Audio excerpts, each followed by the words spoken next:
Dios te bendiga, estimado hermano, estimada hermana. Qué bueno que están viendo este video para prepararse para su reunión de discipulado en Zoom esta semana.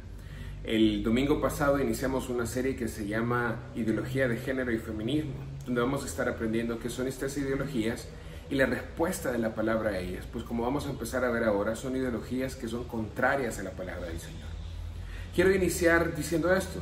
Antes de los años 60, la palabra sexo y género se ocupaban indistintamente. Es decir, cuando hablamos del sexo de una persona, estamos hablando del género de una persona, junto con sus comportamientos y actitudes que van de acuerdo a cada uno de ellos. Lo masculino tenía ciertos comportamientos, lo femenino tenía ciertos comportamientos, y el género era determinado por la biología, por nuestro ADN, por nuestros cromosomas, por nuestros genitales. Sin embargo, en los años 60, en la revolución sexual, no solo se empezó una revolución en el tema del libertinaje sexual, sino que empezó a separarse la idea del sexo y del género. ¿Qué significa esto? Que yo pude haber nacido en un sexo, pero esto no va a determinar mi género. La biología ya no determina con quién o con qué me identifico yo. Ahora, cuando nosotros hacemos esta separación, pues vamos a tener dos consecuencias. La primera de ellas es que podemos asumir que somos un género en el cuerpo de otro sexo. Algo así como un hombre atrapado en el cuerpo de una mujer, que yo creo que esta frase la hemos escuchado mucho.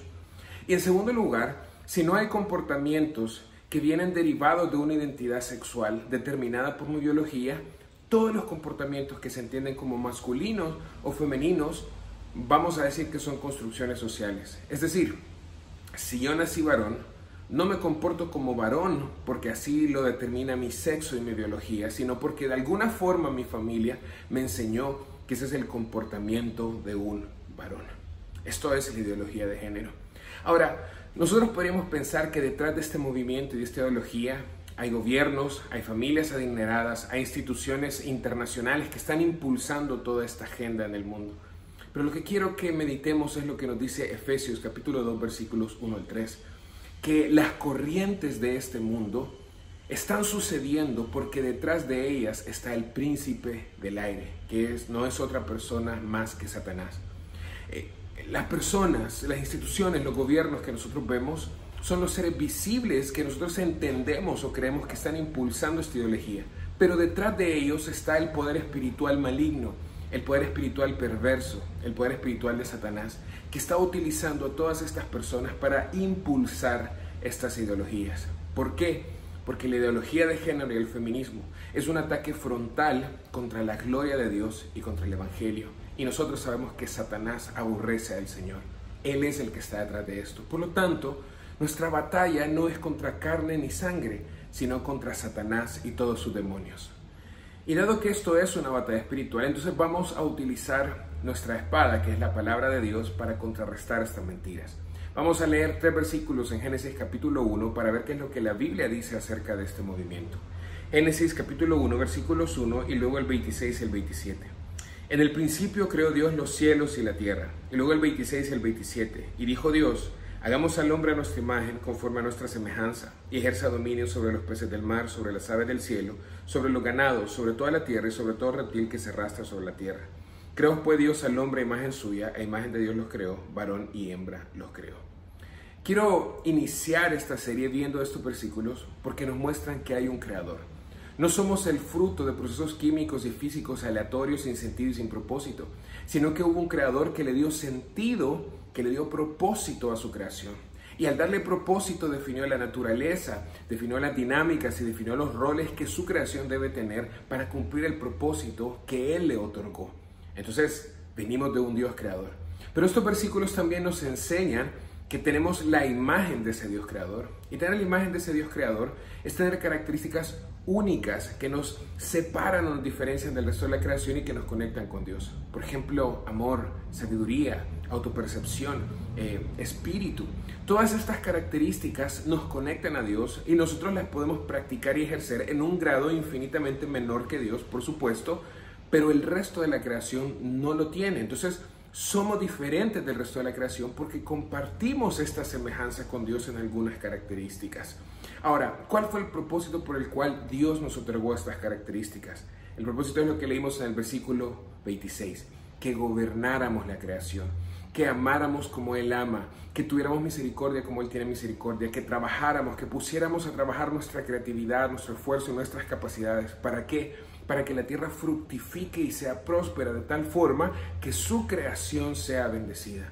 De alguna forma, somos como unos representantes de Dios aquí en la tierra, donde reflejamos su dominio soberano sobre toda la creación.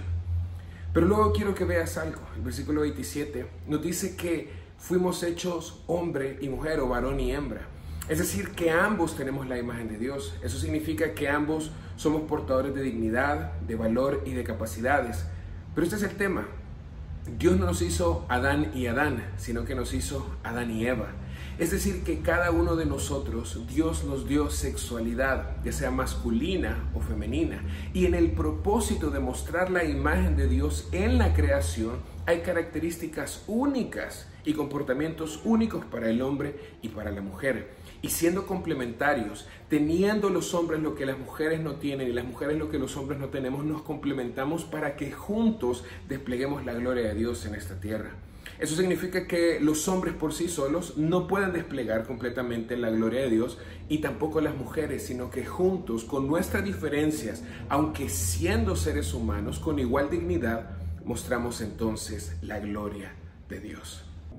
Ahora bien, alguien podría argumentar, está bien, Dios nos hizo hombre y mujer, Dios nos hizo masculinos y femeninos, pero la forma en que nos comportamos y las actitudes que tenemos son construcciones sociales, no es que Dios las haya ordenado. Bueno, veamos algunos versículos que nos van a ayudar a entender esto mejor. Por ejemplo, Deuteronomio capítulo 22, versículo 5 dice: la mujer no vestirá ropa de hombre, ni el hombre se pondrá ropa de mujer, porque cualquiera que hace esto es abominación al Señor tu Dios.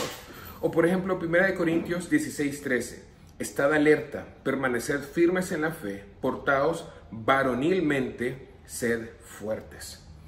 ¿Por qué traigo a estos versículos para que los leamos? Y es para que veamos que la Biblia nos muestra y nos enseña que sí hay comportamientos, que sí hay actitudes y sí hay inclusive vestimenta que Dios espera se haga diferenciación entre hombre y mujer.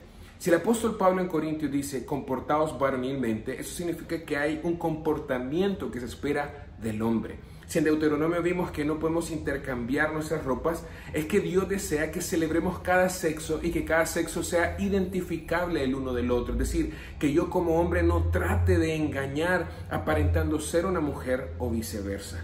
Entonces sí podemos esperar comportamientos y actitudes que diferencian el hombre de la mujer. No con construcciones sociales, sino en cosas que Dios ha determinado para el hombre y la mujer. Entonces, el problema al que llegamos es que en Génesis 3, Adán y Eva pecan. Y no solamente se rompe la relación con Dios, sino que la imagen de Dios en nosotros es dañada. Pero esta es la buena noticia, lo que nos dice Colosenses, capítulo 1, versículos 15 al 16. Él, hablando de Jesucristo, Él es la imagen del Dios invisible, el primogénito de toda la creación. Porque en Él fueron creadas todas las cosas, las que están en el cielo como en la tierra, visibles e invisibles, tronos o dominios, poderes o autoridades, todo ha sido creado por medio de Él y para Él. Jesucristo, siendo Dios, tomó forma de hombre para salvar a su pueblo. Pero mírate qué interesante lo que dice el versículo 15, Él es la imagen.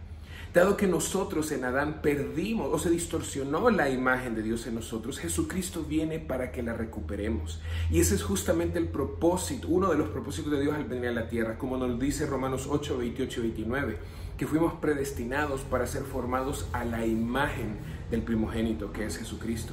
Eso quiere decir que en Cristo Jesús, cuando nosotros nos arrepentimos y ponemos nuestra fe en Él, empieza un proceso en el cual empezamos a ser formados a la imagen de Jesús. Entonces, los hombres de una manera muy particular y las mujeres de otra manera muy particular, imitamos a Cristo, recuperando o restaurando la imagen que perdimos en el huerto del Edén con Adán y Eva. El propósito es llegar hasta el día final, donde esa imagen va a ser restaurada perfectamente en el día de nuestra glorificación.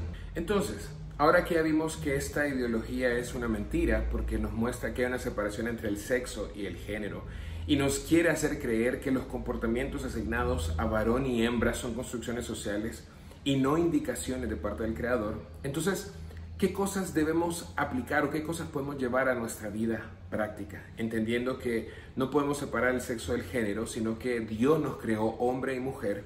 En segundo lugar, que la Biblia y que nuestro Dios de hecho sí espera ciertos comportamientos y actitudes tanto del hombre como de la mujer. Estas son algunas aplicaciones que podemos llevar a nuestra vida. Primero, orar. ¿Por qué? Porque nuestra batalla es espiritual. Segunda de Corintios capítulo 10 versículos 4 al 5 dice lo siguiente: porque las armas de nuestra contienda no son carnales, sino poderosas en Dios para la destrucción de fortalezas. ¿Pero qué fortalezas? Destruyendo especulaciones y todo razonamiento altivo que se levanta contra el conocimiento de Dios y poniendo todo pensamiento en cautiverio a la obediencia de Cristo. ¿Por qué es importante orar? Porque esos razonamientos o esas ideas o esos argumentos están en nuestro corazón. La primera batalla espiritual que nosotros debemos luchar es en nuestra mente y en nuestra alma. Necesitamos orar y decirle a Dios: Padre, si hay algo en mí que es contrario a tu palabra, ayúdame a renovar mi mente, a renovar mi corazón, para que yo adopte una visión bíblica acerca de la sexualidad y viva de acuerdo a lo que es agradable a ti. En segundo lugar, necesitamos orar por las nuevas generaciones. Quizás para nuestras generaciones es extraño o es raro escuchar estas ideologías, pero nuestros hijos están creciendo en un mundo donde esto se va a normalizar y nosotros necesitamos orar por ellos para que no sean engañados por el enemigo. En tercer lugar, debemos orar por nuestra iglesia y por nuestra nación. Estos movimientos están llegando por medios políticos a Europa, a Estados Unidos y ahora vienen tras Latinoamérica. Debemos orar porque Dios ponga gobernantes que defiendan la familia, que defiendan la vida, que defiendan la moral. Esto me lleva al segundo punto. Y es que como cristianos debemos votar con conciencia. No debemos votar por colores, sino debemos votar por conciencia. Ya que se acercan aquí en El Salvador votaciones de diputados, deberíamos asegurarnos de saber qué diputados o qué candidatos a diputados están a favor del matrimonio como Dios lo estableció, a favor de la familia, a favor de la vida, y ellos deberían ser nuestras preferencias. Deberíamos desechar y rechazar de todas maneras cualquier candidato que quiera favorecer o que quiera impulsar este tipo de ideologías y este tipo de agendas en nuestro país. En tercer lugar, debemos tener en alta estima la palabra. ¿Por qué? Porque debemos enseñar a las nuevas generaciones que la Biblia nos dice, que la palabra de Dios nos dice, que la revelación de Dios nos dice que Dios asignó sexo masculino y femenino y hay comportamientos esperados de cada uno de ellos. Pero ¿cómo le vamos a decir a nuestros hijos la palabra de Dios dice si nunca nos ven leyéndola? Si cuando vamos a tomar decisiones seguimos nuestro criterio y no lo que la palabra de Dios dice. Necesitamos regresar al principio de sola escritura, que ella sea la autoridad sobre la vida del cristiano, sobre la vida de la familia, sobre la vida de la iglesia. Y en último lugar, es importante que haya coherencia entre lo que nosotros decimos y hacemos. Una de las razones por las que muchas personas quieren o desean rechazar el modelo bíblico es porque ha habido un abuso de parte de los hombres o un rechazo de parte de las mujeres, cristianos y cristianas, al modelo divino. Pero si nosotros abrazamos la verdad, la defendemos y la practicamos, podremos dar testimonio que cuando seguimos el modelo bíblico, los hombres son felices, las mujeres son felices, los hijos son felices, las familias son fructíferas y prosperan y vivimos en bendición, en prosperidad y en dicha porque estamos bajo la voluntad del Señor. Te invito a que si deseas ver nuevamente este video para tomar notas, lo hagas y que te prepares para que en la semana, en tu reunión de Zoom, en tu grupo de discipulado, puedan discutir un poco algunas preguntas, orar los unos por los otros, repasar algunos puntos y tener comunión cristiana. Dios te bendiga, vivamos para la gloria de Dios.